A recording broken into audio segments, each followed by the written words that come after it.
السلام علیکم ورحمۃ اللہ. اذان دے دیں.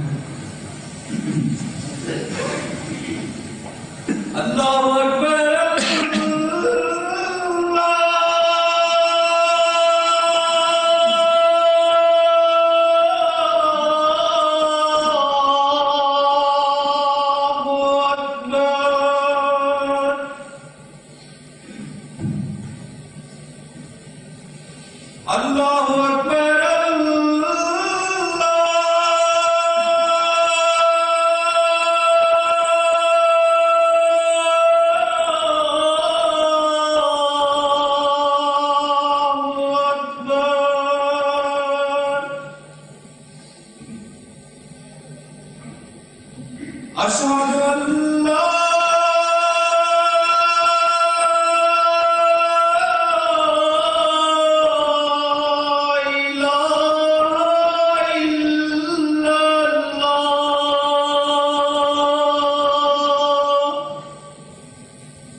أشهد أن لا إله إلا الله وحده لا شريك له وأشهد أن محمدا عبده ورسوله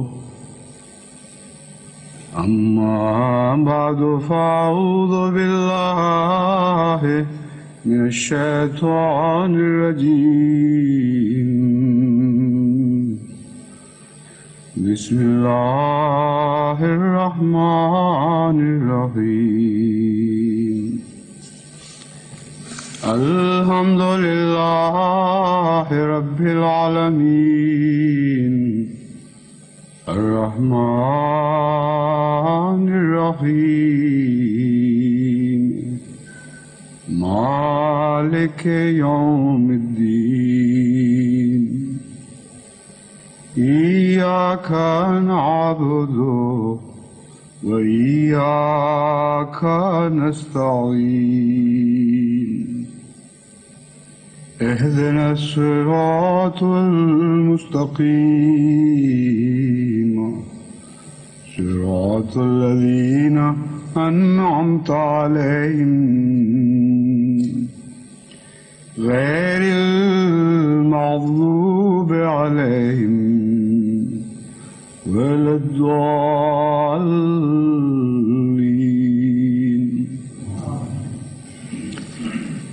قل لا يستوي الخبيث والطيب ولو أعجبك كثرة الخبيث فاتقوا الله يا أولي الألباب لعلكم تفلحون.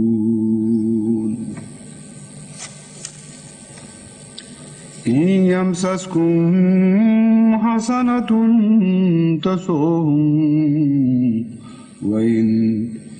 وإن تصبكم سيئة يفرحوا بها. إن تمسسكم حسنة تسؤهم وإن تصبكم سيئة يفرحوا بها. وإن تصبروا وتتقوا لا يضركم كيدهم شيئا إن الله بما يعملون محيط. يا أيها الذين آمنوا إن تتقوا الله يجعل لكم فرقانا ويكفر عنكم سيئاتكم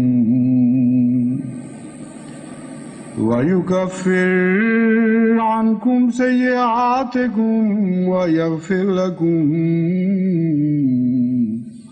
والله ذو الفضل العظيم.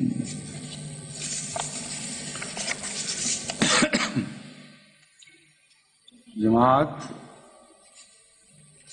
اس زمانے میں جس عظیم الشان ابتلا کے دور سے گزر رہی ہے اور عمدن میں اسے عظیم الشان کہہ رہا ہوں، غلطی سے نہیں. شاید کسی کو عظیم الشان کی بجائے اس پر دردناک دور کا لفظ کا اطلاق زیادہ مناسب نظر آئے، لیکن جب ہم قرآن کریم پر غور کرتے ہیں تو مومنوں پر جتنے بڑے ابتلا آتے ہیں اتنے ہی زیادہ وہ عظیم الشان ہوتے ہیں. گو درد کے بھی بے شمار پہلو ساتھ لیے ہوئے ہوتے ہیں، لیکن ان کی مثال، ان دکھوں کی مثال ایسی ہی ہے جیسے ماں پیدائش کی تکلیف میں سے گزرتی ہے،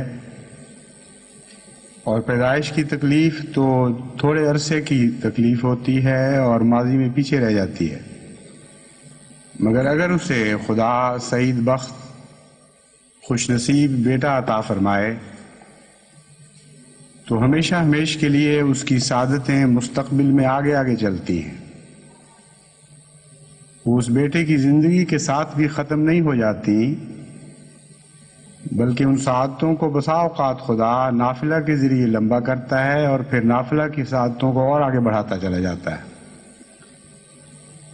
پس مومن کی زندگی کا ابتلا بھی کچھ ایسی صورت رکھتا ہے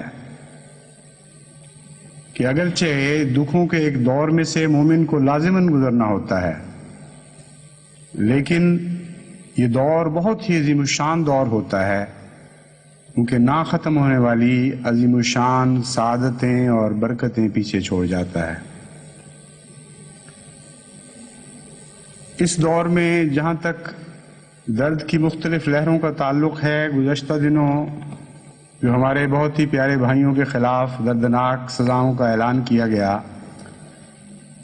تو درد کی سب لہروں سے بڑھ کر اس درد کی لہر نے جماعت کے دلوں کو مغلوب کیا ہے، اور اس کثرت کے ساتھ سب دنیا سے درد کا اظہار ہو رہا ہے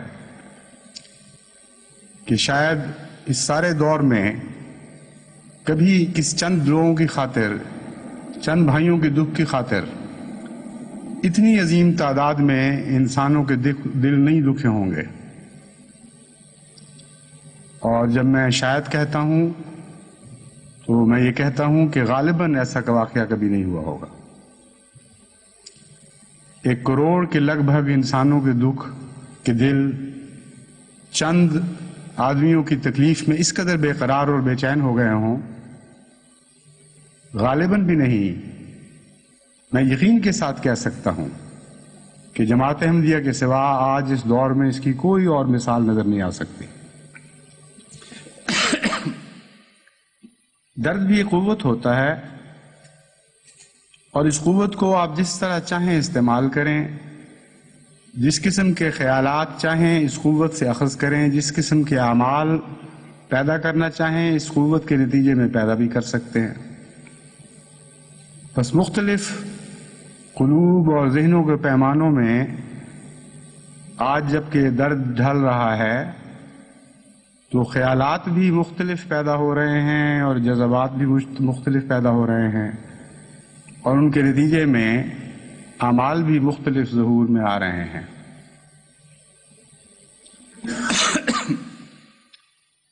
ایک رجحان یہ دیکھا گیا ہے کہ بکثرت احمدیوں کے دل میں یہ خیال پیدا ہو رہا ہے کہ ہمیں عددی اکثریت کب نصیب ہوگی اور عددی غلبہ کب میسر آئے گا۔ یہ درست ہے کہ خدا تعالیٰ الہی جماعتوں سے عددی غلبے کے بھی وعدے فرماتا ہے اور عددی کثرت بھی نصیب فرماتا ہے، لیکن جب ہم قرآن کریم پر غور کرتے ہیں تو خدا کے نزدیک عدد کی کوئی بھی قیمت دکھائی نہیں دیتی۔ عدد کی بجائے خدا کے نزدیک کیفیت کی قیمت ہے، اور کیفیت کی قیمت کا یہ حال ہے کہ بعض دفعہ چند کی خاطر، بعض دفعہ ایک وجود کی خاطر کل عالم کو بھی ہلاک کر دے تو خدا کی قیمت کے، خدا تعالیٰ کے ہاں جو قیمتیں مقرر ہیں اس لحاظ سے کوئی بھی نقصان کا سودا نہیں ہوگا۔ خدا کی اقدار کے پیمانوں کے لحاظ سے یہ فیصلہ بالکل درست اور مناسب ہوگا۔ بس وہ 3 آیات جو تقویٰ کے مضمون سے متعلق میں نے الگ الگ صورتوں سے اخذ کر کے آج آپ کے سامنے تلاوت کی ہیں، ان میں یہی مضمون بیان ہوا ہے، اور انہی حالات کے نتیجے میں ہمیں کیا کرنا چاہیے، ہماری سوچوں کو کون سا رخ اختیار کرنا چاہیے، ہمارے اعمال کو کن صورتوں میں ڈھلنا چاہیے، یہ ساری باتیں قرآن کریم کی ان 3 آیات میں بیان فرمائی گئی ہیں۔ پہلی آیت میں خدا تعالیٰ فرماتا ہے ان تمسسکم حسنۃ، میں نے جو پہلے تلاوت کی تھی اس میں اللہ تعالیٰ فرماتا ہے یا ایھا الذین آمنوا، نہیں میں نے دوسری کی تھی، ہاں قل لا یستوی الخبیث والطیب، کہ اے محمد صلی اللہ علیہ وآلہ وسلم تو یہ اعلان کر دے کہ لا یستوی الخبیث والطیب، کہ خبیث یعنی گندا اور ناپاک ہرگز طیب یعنی پاکیزہ کے برابر نہیں ہو سکتا، اس کا ہم مرتبہ نہیں ہو سکتا، کسی پہلو سے بھی اس کی برابری کا دعویٰ نہیں کر سکتا۔ وَلَوْ أَعْجَبَكَ كَثْرَةُ الْخَبِيثِ، خواہ اے مخاطب تجھے خبیث کی تعداد کی کثرت اچھی بھی لگے، تجھے یہ بات پسند آئے کہ خبیث کی تعداد تو زیادہ ہے، اللہ تعالیٰ فرماتا ہے یہ بات بھی اس کی اچھی نہیں، اور تعداد کے لحاظ سے بھی خبیث کو جو اکثریت حاصل ہے اس میں بھی حسن کا پہلو کوئی نہیں، پھر بھی وہ چند طیب کے مقابل پر کوئی حیثیت نہیں رکھتا۔ فاتقوا اللہ یا اولی الالباب لعلکم تفلحون، بس اپنی قدر و قیمت بڑھانے کی طرف توجہ کرو اور اللہ کے تقوی کے معیار کو بڑھاؤ، کیونکہ یہی ہے جو خدا کی نظر میں کوئی قیمت رکھتا ہے۔ تقوی ہی ہے جو خدا کی نظر میں پیارا ہے، تقوی ہی ہے جس کے مقابل پر ہر دوسری چیز خدا کی نگاہوں میں ہیچ ہے۔ لعلکم تفلحون، تاکہ تم پھر فلاح پاؤ اور نجات دہندوں میں شمار کیے جاؤ۔ بس وہ لوگ، وہ احمدی احباب خصوصاً جن کے دل میں بار بار یہ حسرت پیدا ہو رہی ہے کہ کاش ہمیں عددی اکثریت جلد حاصل ہو جائے، ان کو میرا یہ پیغام ہے کہ عددی اکثریت کی بجائے اپنے معیار تقوی کو بڑھانے کی طرف توجہ کریں۔ جہاں تک عددی اکثریت کا تعلق ہے، یہ بھی قرآن کریم میں وعدے موجود ہیں، لیکن عددی اکثریت کی حیثیت سے نہیں، بلکہ صاحب تقوی لوگوں کی تعداد میں اضافے کی حیثیت سے۔ قرآن کریم میں جہاں غیروں پر غلبے کا وعدہ فرمایا گیا ہے، وہاں فرمایا ہے لِيُظْهِرَهُ عَلَى الدِّينِ كُلِّهِ، تاکہ وہ اسے غالب کرے، یعنی محمد مصطفیٰ صلی اللہ علیہ وآلہ وسلم کو غالب کرے۔ اور محمد مصطفیٰ کے غلبے کا مطلب عددی اکثریت ہے ہی نہیں۔ جب کہا جاتا ہے کہ محمد کو دنیا پہ غالب کرے تو مراد یہ ہے کہ ہر حسن کو دنیا پہ غالب کر دے، ہر خوبی کو دنیا پہ غالب کر دے، ہر پاکیزگی کو دنیا پہ غالب کر دے، ہر صفت باری تعالیٰ کو دنیا پہ غالب کر دے۔ بس بظاہر لوگ اس کا یہی معنی لیتے ہیں کہ اسلام کی عددی اکثریت کا وعدہ کیا گیا ہے، ہرگز نہیں۔ حضرت محمد مصطفیٰ صلی اللہ علیہ وآلہ وسلم کے غلبے کا وعدہ کیا گیا ہے، اور وہ غلبہ حسن کے بغیر ممکن نہیں۔ بس اگر اس طرح لوگوں احمدیت نے بڑھنا ہے کہ نور مصطفی پھیل جائے، تو یہ تمنا ایک پاکیزہ تمنا ہے، یہ تمنا یقیناً قرآن کریم کے مطابق ہے، مگر اگر مقابل کے جوش میں اگر ایک دوسرے پر بازی لے جانے کی تمنا میں آپ محض عددی اکثریت پر نظریں لگا کر بیٹھ جائیں تو یہ کوئی اچھا سودا نہیں ہوگا۔ اس ابتلاء کی صحیح قیمت آپ نے وصول نہیں کی، اس لیے اپنی توجہ کو قیمتوں اور قدروں کی طرف مرکوز رکھیں اور یہ فیصلہ کریں کہ ہر قربانی کے بدلے خدا سے سب سے زیادہ قیمت وصول کریں گے۔ دوسری بات جو بیان فرمائی گئی ہے وہ یہ ہے کہ یا ایھا الذین، اس سے پہلے میں نے یہ آیت تلاوت کی تھی، ان یمسسکم حسنۃ تسؤہم، ان تمسسکم حسنۃ تسؤہم وَإِن تُصِبْكُمْ سَيِّئَةٌ يَفْرَحُوا بِهَا، کہ اگر تمہیں کوئی اچھی بات پہنچتی ہے تو تمہارے دشمن اسے بہت برا مناتے ہیں، بہت تکلیف محسوس کرتے ہیں۔ وَإِن تُصِبْكُمْ سَيِّئَةٌ يَفْرَحُوا بِهَا، ہاں اگر تمہیں کوئی تکلیف کی بات پہنچ جائے، یفرحوا بہا، اس سے بہت خوش ہوتے ہیں۔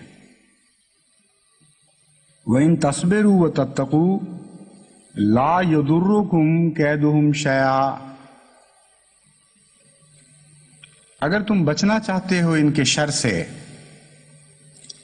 تو طریق یہ ہے کہ تصبروا، صبر کرو، وتتقوا، اور تقوی اختیار کرو۔ یہ دو ہتھیار ہیں مومن کے جن کے ذریعے غیر کے شر سے بچ سکتا ہے. اور اس کے بعد خدا یہ وعدہ کرتا ہے لا یضرکم کیدہم شیئا، ہرگز ان کی کوئی شرارت، ان کی کوئی اسکیم تمہیں کوئی نقصان نہیں پہنچا سکے گی. ان اللہ بما یعملون محیط، فرمایا اللہ ہے جو ان کا گھیرا کیے ہوئے ہے. تم تو کمزور ہو، ناتوان ہو، تمہیں یہ طاقت کہاں ہے کہ اپنے دشمن کے مقابل پر اس کے شر سے بچ سکو. کجا یہ کہ تم اس پر کسی اور طرح سے غالب آ جاؤ. تم میں اپنے دفاع کی بھی طاقت نہیں. اس کے باوجود خدا تعالیٰ تمہیں دو ایسے ہتھیار عطا کرتا ہے کہ اگر تم ان کو پکڑ لو تو نہ صرف یہ کہ ان کے شر سے بچ جاؤ گے، بلکہ خدا یہ وعدہ کرتا ہے کہ ان کی ہر تدبیر کو ناکام کر دے گا. ایک ذرہ بھی تمہیں نقصان نہیں پہنچا سکے گی. ان اللہ بما یعملون محیط، دلیل ہے اس بات کی کہ خدا اس بات پر قادر ہے کہ وہ ایسا کر سکے. دلیل یہ ہے کہ ان اللہ بما یعملون محیط، دو طرح سے شر سے بچنے کی تدبیریں کی جاتی ہیں دنیا میں. ایک یہ کہ بعض لوگ قلعہ بند ہو جاتے ہیں اور ان کی حفاظت کی دیواریں ان کو گھیرے میں لے لیتی ہیں. اور عام طور پر کمزور جب بچتے ہیں تو اسی طرح بچتے ہیں. اور ایک اس کے برعکس یہ تدبیر ہوتی ہے کہ شرارت کو گھیرے میں لے لیا جائے اور اس کی ناکہ بندی کر دی جائے. چنانچہ آج کل کے زمانے میں جو کوارنٹائن کی اصطلاح نکلی ہے، یہی وہ طریق ہے جو اختیار کیا جاتا ہے. غالب قومیں اور فہم والی قومیں اس نتیجے پہ پہنچی ہیں کہ بدی کے گھیرے میں لے لو. اب جب کہ تمہیں غلبہ حاصل ہے، تمہیں قوت حاصل ہے، پیشتر اس کے کہ بدی اپنی حد سے باہر نکل جائے اور تمہیں مغلوب کرنے کا احتمال پیدا ہو جائے. اس سے پہلے بدی کو گھیرے میں لے لو. چنانچہ یہ تدبیر بہت ہی مؤثر ہے حفظ ما تقدم کے طور پر. اس سے بہتر اور اس سے زیادہ یقینی کام کرنے والی اور کوئی تدبیر نہیں. چنانچہ اللہ تعالیٰ نے اس دوسری تدبیر کا ذکر فرمایا ہے تمہیں وہ گھیرے میں کیا لیں گے، ہم ان کو گھیرے میں لیے بیٹھے ہیں، ہم ان کی ہر عمل کو گھیرے میں لیے بیٹھے ہیں.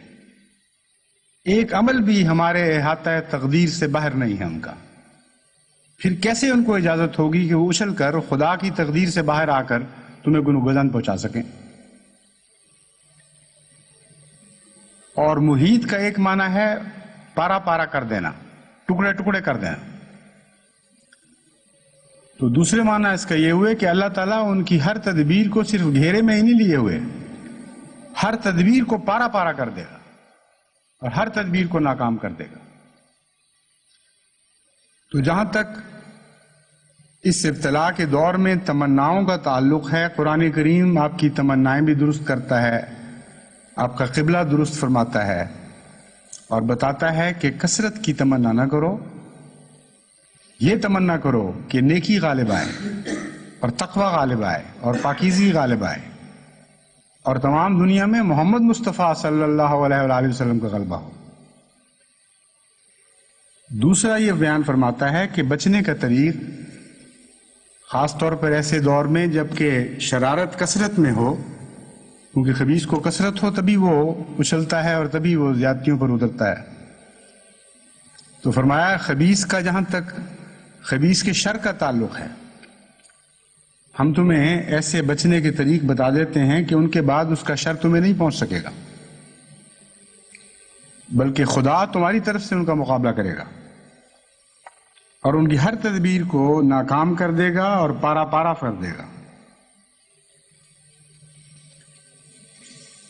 پھر ایک تیسری جگہ اسی مضمون کو آگے بڑھاتے ہوئے بتاتا ہے یا ایھا الذین آمنوا ان تتقوا اللہ یجعل لکم فرقانا ویکفر عنکم سیئاتکم ویغفر لکم واللہ ذو الفضل العظیم.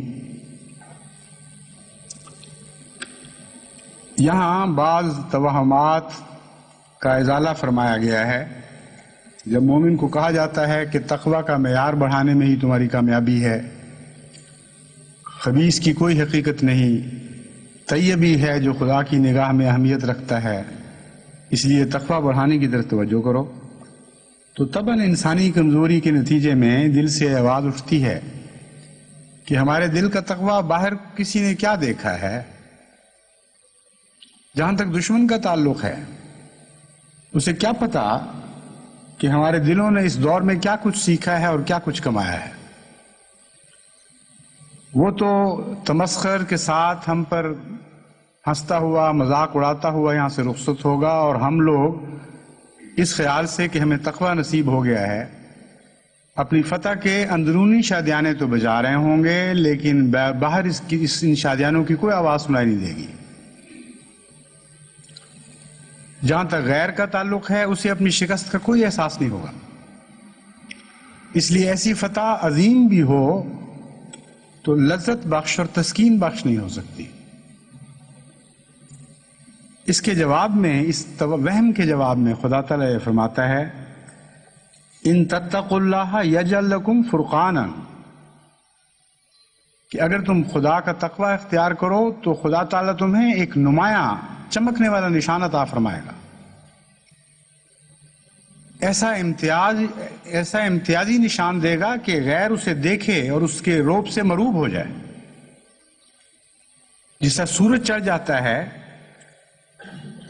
ویسی فرقان نصیب ہوگی،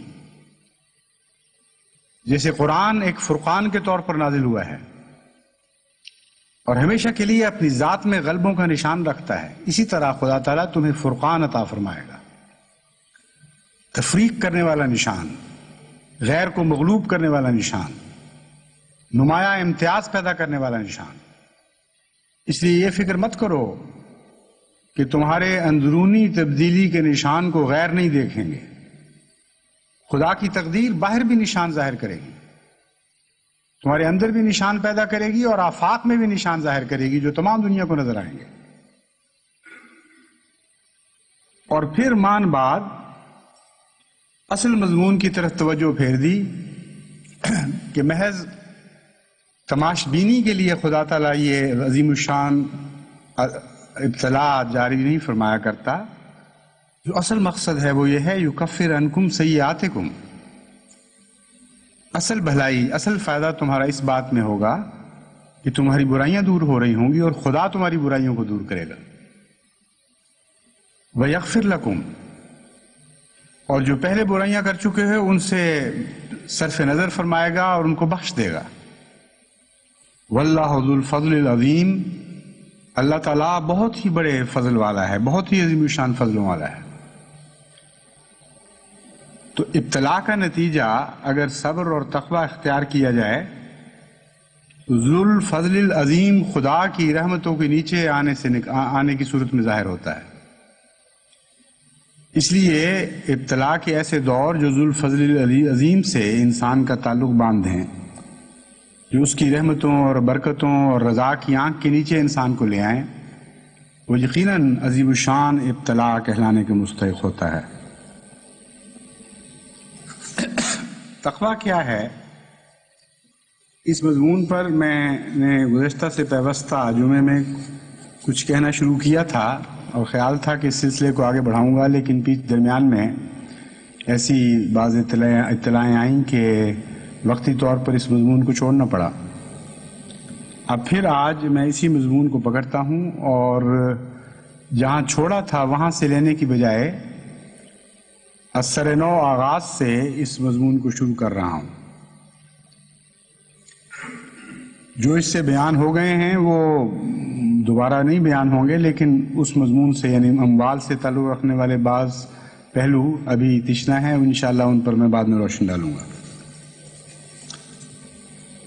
حضرت صلی اللہ علیہ وآلہ وسلم نے تقوی کی جو تعریف فرمائی ہے، وہ تعریف فرمانے کا انداز بھی نہایت ہی پیارا اور بالکل عام دنیا کے دستور سے بالکل ہٹ کر ہے.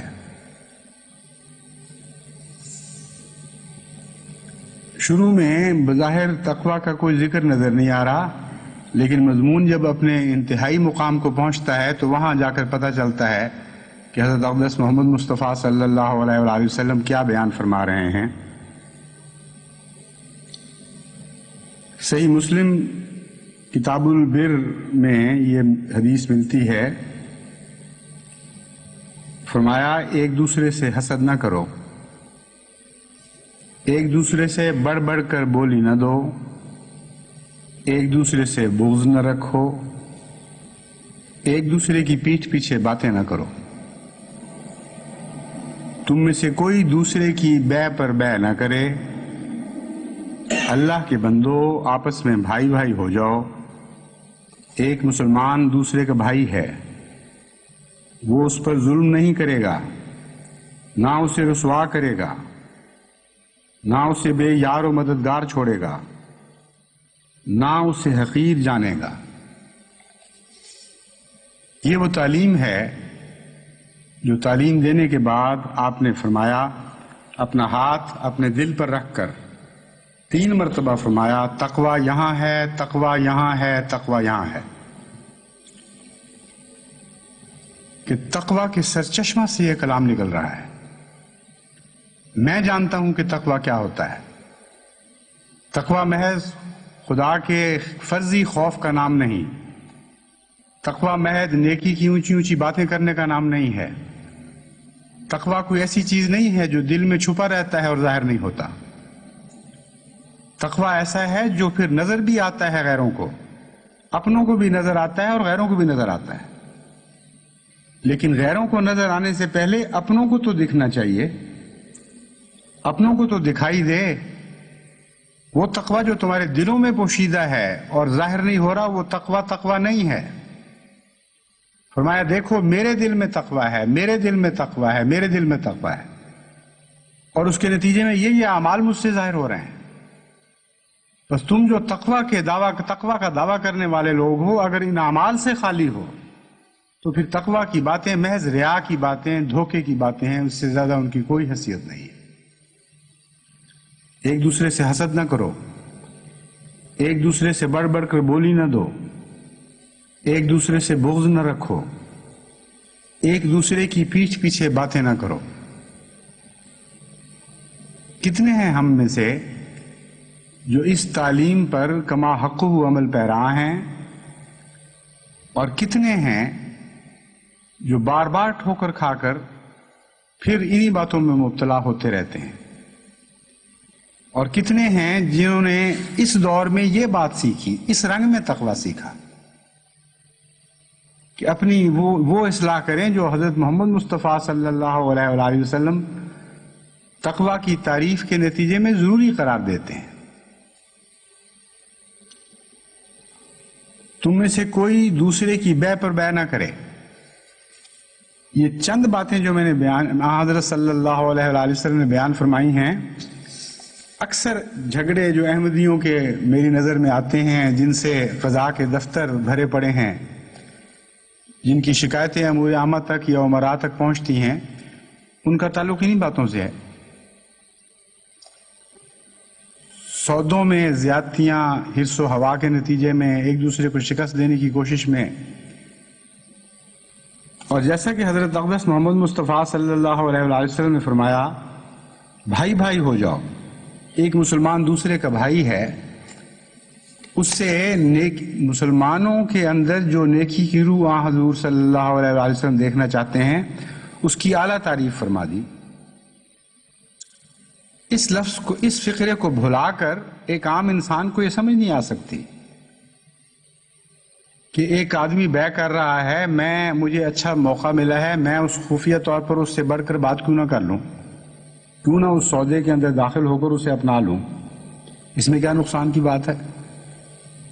وہ بھی سودا کر رہا ہے، اس کی ملکیت نہیں، میں بھی سودا کر رہا ہوں، میری ملکیت نہیں ہے، ایک تیسرا شخص ہے، اس کا فائدہ ہی ہوگا، اس کو کچھ زیادہ پیسے مل جائیں گے۔ انسانی نفس عام دنیا کے معیار تقوی کے مطابق اس کو کوئی بھی ایسی بات نہیں دکھاتا جو معیوب ہو، بلکہ اس کو بہتر حسین کر کے دکھاتا ہے، کہ ہاں بڑی اچھی بات ہے ایسا کر لو، لیکن بھائی بھائی نے جا کر سارا مسئلہ سارا معاملہ کھول دیا، ہر بات کی وضاحت فرما دی۔ دو سگے بھائی جو ایک دوسرے سے پیار کرنے والے ہوں وہ ایک دوسرے سے اپنے سودے چھپایا تو نہیں کرتے، وہ وہم بھی نہیں کر سکتے کہ ایک بھائی کسی دوسرے سے کوئی سودا کر رہا ہو اور دوسرا بھائی مخفی طور پر جا کے اس سے بڑھ کر بولی دے کے اس کے سودے کو اپنا لے۔ جب بھائی بھائی کے نقطۂ نگاہ سے دیکھیں تو اتنی اخلاق سے گری ہوئی اور کمینی حرکت نظر آتی ہے کہ خاندان کے ماحول میں یہ سوچا بھی نہیں جا سکتا۔ بس حضرت اقدس محمد مصطفیٰ صلی اللہ علیہ وآلہ وسلم نے جب اپنے سینے پہ ہاتھ رکھا، اپنے دل کی طرف اشارہ فرمایا اور فرمایا تقویٰ یہاں ہے، تقویٰ یہاں ہے، تقویٰ یہاں ہے، تو مراد یہ تھی کہ اخلاق کے جو گر میں تمہیں سکھا رہا ہوں وہ میرے دل کے تقویٰ سے وابستہ ہے، میرے دل کے تقویٰ سے مناسبت رکھتے ہیں۔ دنیا کے بھلے آدمیوں کے ساتھ شاید تمہیں ان میں کوئی مناسبت نظر نہ آئے، عام انسان کے معیار کے مطابق تم شاید یہ سمجھو کہ زیادہ بلند اور بے وجہ کا معیار مقرر کیا گیا ہے، لیکن یاد رکھنا جو تعلیم میں تمہیں دیتا ہوں وہ اپنے دل کے تقویٰ کی لحاظ سے تعلیم دیتا ہوں۔ اگر میرے جیسا بننا چاہتے ہو، اگر مجھ سے محبت کرتے ہو، اگر میری غلامی کا دعویٰ ہے تو پھر مجھ سے تقویٰ سیکھو، غیروں سے نہ تقویٰ سیکھو۔ وہ مذاہب جو ماضی کے قصے بن چکے ہیں، وہ انبیاء جو پرانے زمانوں میں کھوئے گئے، ان کے تقویٰ کی تعلیم ان کے دلوں سے تعلق رکھتی تھی۔ اب آئندہ آنے والے زمانے میں تقویٰ کی تعلیم محمد مصطفیٰ صلی اللہ علیہ وآلہ وسلم کے دل سے تعلق رکھنے والی ہوگی، اور ان دونوں میں یقیناً ایک نمایاں فرق ہے۔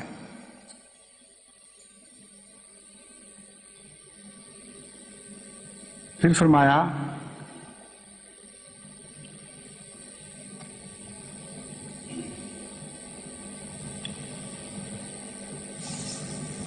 بحسب امرئ من الشر ان یحقر اخاہ المسلم کل المسلم علی المسلم حرام، کل المسلم علی المسلم حرام دمہ و مالہ و عرضہ، کہ ایک شخص کے لیے اس کی ہلاکت کے لیے یہ شر بہت کافی ہے کہ وہ اپنے بھائی مسلمان کو تحقیر کی نظر سے دیکھے اور سب گناہوں سے بچا بھی ہوا ہو۔ اگر یہ نقص بھی کسی میں ہو کہ وہ اپنے بھائی مسلمان کو حقارت اور تذلیل کی نظر سے دیکھتا ہے تو فرمایا اس کی ہلاکت کے لیے بس یہی کافی ہے۔ کل المسلم علی المسلم حرام، مسلمان کی ہر چیز دوسرے مسلمان پر حرام ہے، یعنی بلا اجازت تصرف حرام ہے۔ فرمایا دمہ و مالہ و عرضہ، اس کا خون بھی حرام ہے، اس کا مال بھی حرام ہے، اس کی عزت بھی حرام ہے۔ اب جتنے بھی جھگڑے ہیں انسانی معاشرے میں، اس خلاصے سے باہر اس کو نکال ہی نہیں سکتے آپ۔ تمام اختلافات کی جڑیں ان تین باتوں میں ہیں، دم میں، مال میں اور عرض میں۔ فرمایا یہ تین باتیں ایک مسلمان کی دوسرے مسلمان پر میں حرام کر رہا ہوں، اور اگر یہ حرام ہو جاتی ہیں تو پھر یہ سوسائٹی لازماً جنت بن کے رہے گی، پھر مسلمان کے لیے جہنم کا تصور ہی باقی نہیں رہتا۔ بس اگر یہ تصورات موجود ہیں، اگر یہ تکلیفیں دکھائی دے رہی ہیں تو لازماً تقویٰ کی ان جڑوں میں کہیں کوئی نقص ہے، اور وہ تقویٰ نہیں ہے آپ کے اندر جو محمد مصطفیٰ صلی اللہ علیہ وآلہ وسلم کے مبارک مقدس دل سے پھوٹتا تھا۔ حضرت مسیح موعود علیہ الصلوۃ والسلام فرماتے ہیں متقی بننے کے واسطے یہ ضروری ہے کہ بعد اس کے کہ موٹی باتوں جیسے زنا، چوری، تلف حقوق، ریا، عجب، حقارت، بخل کے ترک میں پکا ہو، تو اخلاق رذیلہ سے پرہیز کر کے ان کے بالمقابل اخلاق فاضلہ میں ترقی کرے، لوگوں سے مروت، خوش خلقی ہمدردی سے پیش آوے، خدا تعالیٰ کے ساتھ سچی وفا اور صدق دکھلاوے، خدمات کے مقام محمود تلاش کرے۔ بڑا عظیم الشان ایک فکرہ ہے، بہت ہی پیارا۔ خدمات کے مقام محمود تلاش کرے۔ خدمت میں تو انسان بظاہر گرتا ہے اور نیچے ہو کر خدمت کرتا ہے، اور مقام محمود وہ ہے جو سب سے اونچا مقام قرآن کریم وعدہ فرماتا ہے کہ اس کے خدا کے اپنے پیاروں کو عطا فرماتا ہے۔ تو فرمایا خدمتوں کے بھی بعض مقام محمود ہیں، کس سلیقے سے خدمت کر رہے ہو، کس انداز سے خدمت کر رہے ہو، کس طرح نکھار کر تحسین کے ساتھ خدمت کرتے ہو، اس سے تمہیں مقام محمود نصیب ہوگا۔ بس جو خدمتوں کے مقام محمود نہیں پاتا اسے دوسرے مقام محمود کا خیال ہی چھوڑ دینا چاہیے۔ ہر مقام محمود کے ساتھ ایک تعلق رکھنے والی خدمت کا بھی مقام محمود ہے۔ خدا کی راہ میں چندہ دینے والے لاکھوں کروڑوں ہیں، لیکن ضروری نہیں کہ ہر چندہ اگر مقدار میں برابر ہو تو مرتبے میں بھی برابر ہو۔ یہاں خدمت کا مقام محمود ہے جو فیصلہ کرتا ہے اور فرق کر کے دکھاتا ہے۔ تو فرمایا خدمات کے مقام محمود تلاش کرے۔ اس فکرے سے پتہ چلتا ہے کہ کیسے سچے اور پاکیزہ دل کا کلام ہے۔ جھوٹے آدمی کو ایسی بات نصیب ہو ہی نہیں سکتی، اس کا تصور ان باتوں کے قدموں کو بھی نہیں چھو سکتا کبھی۔ ان باتوں سے انسان متقی کہلاتا ہے، اور جو لوگ ان باتوں کے جامع ہوتے ہیں وہی اصل متقی ہوتے ہیں۔ یعنی اگر ایک خلق فردن فردن کسی میں ہو، اگر ایک ایک خلق فردن فردن کسی میں ہو تو اسے متقی نہ کہیں گے جب تک بحیثیت مجموعی اخلاق فاضلہ اس میں نہ ہوں۔ اور ایسے ہی شخصوں کے لیے لا خوف علیہم ولا هم یحزنون ہے۔ اور اس کے بعد ان کو کیا چاہیے؟ اللہ تعالیٰ ایسوں کا متولی ہو جاتا ہے، جیسا کہ وہ فرماتا ہے وَهُوَ يَتَوَلَّى الصَّالِحِينَ۔ حدیث شریف میں آیا ہے کہ اللہ تعالیٰ ان کے ہاتھ ہو جاتا ہے جس سے وہ پکڑتے ہیں، ان کی آنکھ ہو جاتا ہے جس سے وہ دیکھتے ہیں، ان کے کان ہو جاتا ہے جس سے وہ سنتے ہیں، ان کے پاؤں ہو جاتا ہے جن سے وہ چلتے ہیں۔ اور ایک اور حدیث میں ہے کہ جو میرے ولی کی دشمنی کرتا ہے، میں ان سے کہتا ہوں کہ میرے مقابلے کے لیے تیار ہو۔ ایک جگہ فرمایا ہے کہ جب کوئی خدا کے ولی پر حملہ کرتا ہے تو خدا تعالیٰ اس پر ایسے جھپٹ کر آتا ہے جیسے ایک شیرنی سے کوئی اس کا بچہ چھینے، تو وہ غضب سے جھپٹتی ہے۔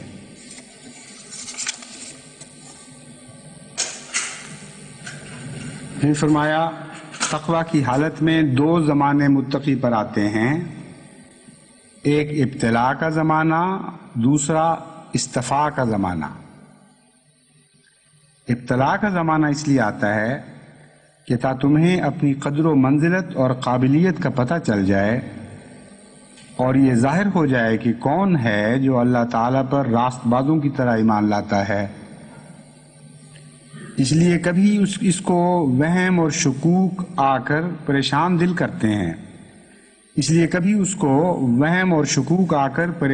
کرتے ہیں، کبھی کبھی خدا تعالیٰ ہی کی ذات پر اعتراض اور وہم پیدا ہونے شروع ہو جاتے ہیں۔ صادق مومن کو اس مقام پر ڈرنا اور گھبرانا نہ چاہیے، بلکہ آگے ہی قدم رکھے۔ کسی نے کہا ہے عشق اول سرکش و خونی بود، تا گریزد ہر کے بیرونی بود۔ کہ دیکھو عشق شروع میں بڑا باغی اور خونی دکھائی دیتا ہے،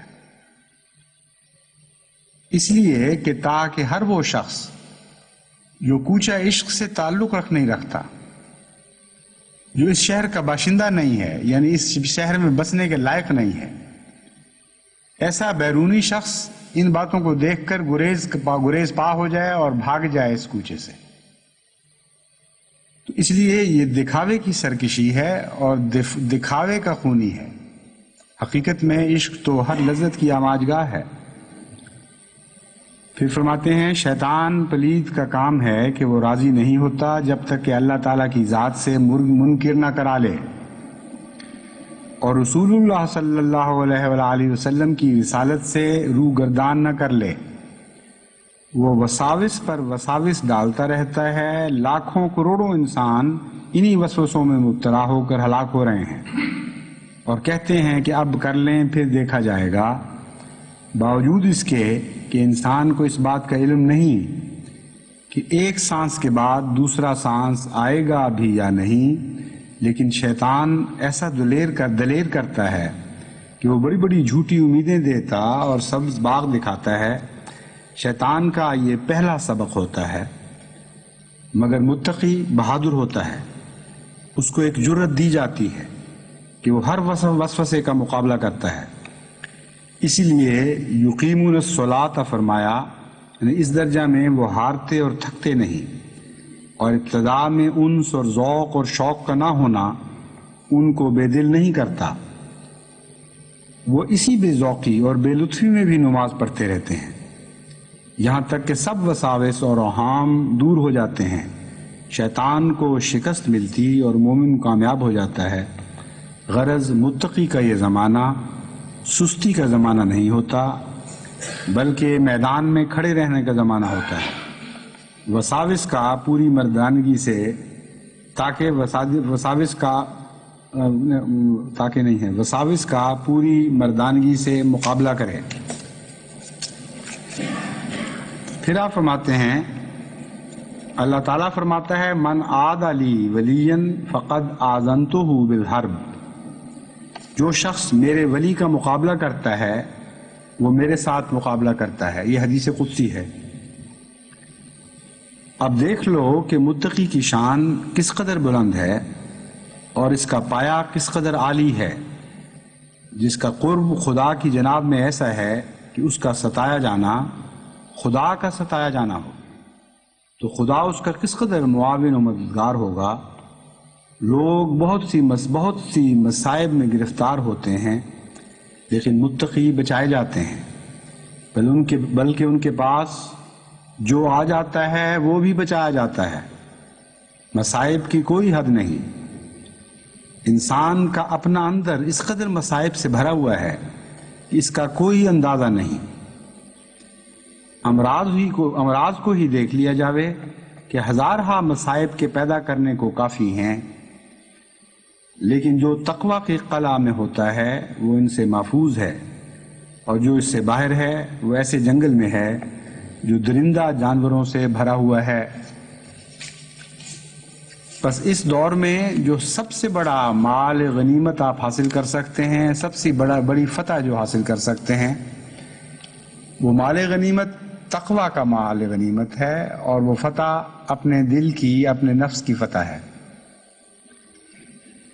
اور یہی وہ اندرونی فتح ہے جو بیرونی فتح میں منتج ہوا کرتی ہے۔ یہی اندرونی غلبہ ہے جو بیرونی غلبوں میں تبدیل ہوا کرتا ہے۔ بس وہ جو بظاہر سچے دل سے اپنے بھائیوں کی تکلیف میں رو رہے ہیں اور دکھ محسوس کر رہے ہیں، اگر وہ ان کی خاطر اپنے اندرونے میں پاک تبدیلی پیدا نہیں کرتے، اگر وہ ان کی خاطر اپنی روش میں نمایاں فرق پیدا نہیں کرتے، تو وہ آنسو بھی جھوٹے ہیں، وہ درد بھی جھوٹا ہے، اس کی کوئی بھی قیمت نہیں۔ اس صورتحال سے دوہرے فائدے حاصل کرو۔ اس صورتحال سے جو کچھ بس تمہارے ہاتھ میں آ سکتا ہے، جو کچھ ممکن ہے تمہارے لیے حاصل کرنا، سب کچھ حاصل کر لو۔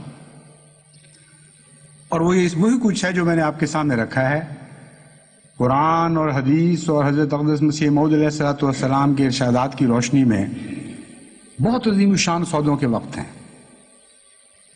اندرونی تبدیلی پیدا کریں، پاک ہمیشہ باقی رہنے والی تبدیلی، اور اس کے نتیجے میں بیرونی فتوحات بھی آپ کو نصیب ہوں گی، اور وہ فتوحات محض عددی غلبے کی نہیں ہوں گی، وہ فتوحات محمدی غلبے کی فتوحات ہوں گی۔ نفس پاکیزہ کی فتوحات ہوں گی، نفس خبیثہ کی فتوحات نہیں ہوں گی۔ وہ لوگ جو ظاہری پھلجھڑیوں کے کھیل کے دیکھنے کی تمنا رکھتے ہیں،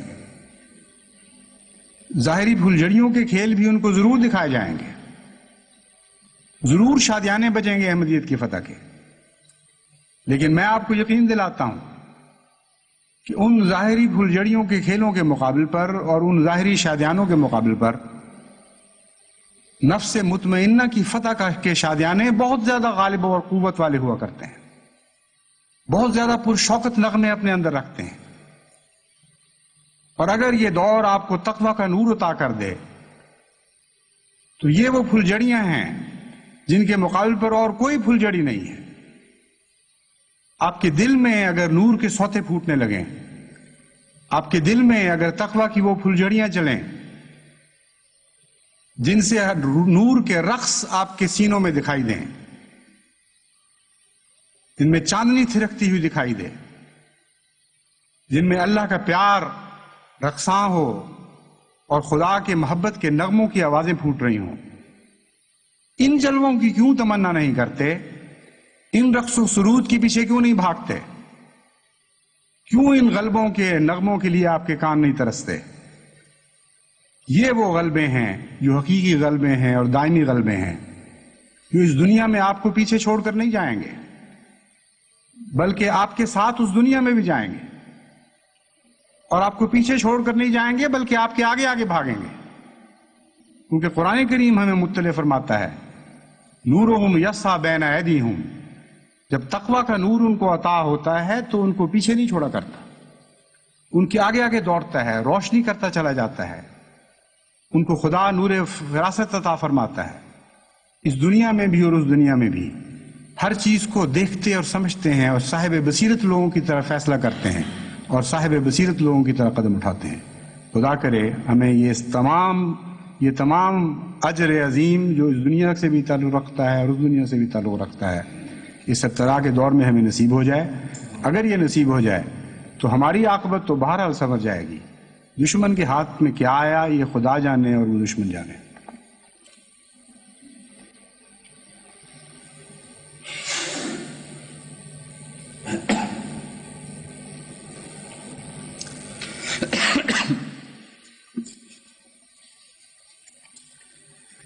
الحمد للہ نحمده ونستعینه ونستغفره ونؤمن به ونتوکل علیہ ونعوذ باللہ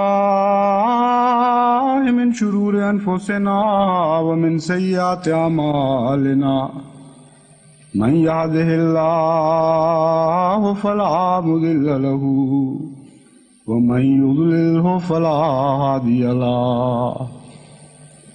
ونشهد أن لا إله إلا الله وحده لا شريك له ونشهد أن محمدا عبده ورسوله۔ غالباً اعلان کیا جا چکا ہوگا، اب چونکہ دن لمبے ہو گئے ہیں پھر، اس لیے سردیوں کے عذر کے نتیجے میں جو نماز ظہر جمعہ کے ساتھ عصر جمع کی جاتی تھی وہ آج سے بند ہے، آج نمازیں الگ الگ ہوں گی، اس لیے نوجوان خصوصاً مطلع رہیں کہ وہ اپنی سنتیں پوری کریں جمعہ کے بعد۔ عباد اللہ رحمکم اللہ، ان اللہ یامر بالعدل والاحسان وإیتاء ذی القربى وینہی عن الفحشاء والمنکر والبغی یعظکم لعلکم تذکرون۔ اذکروا اللہ یذکرکم وادعوہ یستجب لکم وَلَذِكْرُ اللَّهِ أَكْبَرُ۔